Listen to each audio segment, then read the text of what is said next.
संजय अपने परिवार के साथ भीलवाड़ा में रहता है। वो एक तेल के फैक्ट्री में काम किया करता। दिन के 7 से रात के 8 बजे तक उसका काम रहता। कभी कभार काम का ज़्यादा प्रेशर रहने पर उसे और लेट होता। इन सब के बावजूद उसे तनख्वाह भी अच्छी खासी मिलती। उसके दादा एक सपेरे थे और अपने पाले हुए सांपों से लोगों को खेल दिखाते। लेकिन बहुत कम लोगों को ये पता था कि जब सांप बूढ़ा हो जाता तो संजय के दादाजी उन सांपों का जहर या कोई दूसरा अंग निकाल कर उससे दवाई बनाकर बेचा करते और इसमें उनके पहुंच विदेशी खरीदारों तक भी थी। धीरे धीरे सरकार के नए कानूनों के चलते उनका ये धंधा डूब गया।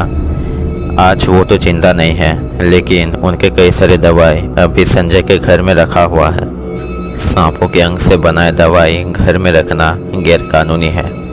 एक दिन पुलिस विशेष सूत्रों के आधार पर संजय के घर चढ़ाव करती है और उन दवाइयों को जब्त करती है। हालांकि संजय उन दवाइयों को बनाने या बेचने के काम से जुड़ा हुआ नहीं था, इसलिए उसे गिरफ्तार नहीं किया जाता। लेकिन छापे मारने की खबरों के चलते उसकी नौकरी रद्द कर दी जाती है। अब कोई दूसरा रास्ता ना पाकर वो सोचता है कि अब बाकी का जीवन वो अपने फैमिली से दूर एक तांत्रिक बनकर जिएगा। वो अपने घर से निकल चलते चलते गंगा के घाट आ पहुँचता है और वहाँ एक बाबा से तंत्र विद्या सीखकर अपना खुद का धंधा शुरू करता है।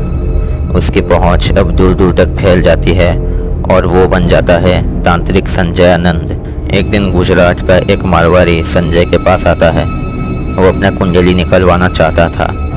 वो इंसान दिखने में काफ़ी अमीर लगता है और इसीलिए न जाने क्यों संजय, जो कि आज तक किसी को ठग कर एक भी पैसा नहीं लिया होता, वो सोचता है कि इस इंसान से इसके कुंडली में घोर अमंगल है कहकर इससे पैसा वसूला जाएगा।